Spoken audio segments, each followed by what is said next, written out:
Ishu ya kwake Baba Levo na wakazi imetolewa majibu, lakini pia namna ambavyo imekuwa wengi labda imeenda kinyume na matarajio ya watu wengi sana kwa upande wa wakazi, lakini pia kwa upande wa Baba Levo kuna watu ambao wenda walikuwa nyuma yake wakisupport hizo harakati zote za kesi mpaka kufikia mahakamani. Lakini pia tunakumbuka mwezi wa pili hapo ni taarifa ambayo ilitoka kwamba wakazi alitaka Baba Levo amlipe fidia juu ya yale masuala yote ya kesi ambayo inakuwa inaendelea pale mahakamani Dar es Salaam. Lakini jambo kubwa zaidi ni kwamba kesi yake imetupiliwa mbali na mahakama imeamua kwamba alipwe Baba Levo alipo milioni 100 za Kitanzania.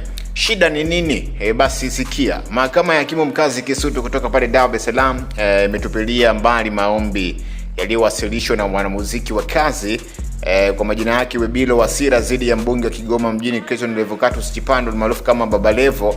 Maombi hayo yalilenga kufutwa kwa hukumu ya upande mmoja pamoja na hati ya utekelezaji katika shauri namba 1096 la mwaka 2025 ambapo wakazi aliomba kesi hiyo isikilizwe upya kwa ushirikishwaji wa pande zote mbili. Alidai kwamba hukumu iliyotolewa Machi 13, 2026 mbele ya hakimu Yusto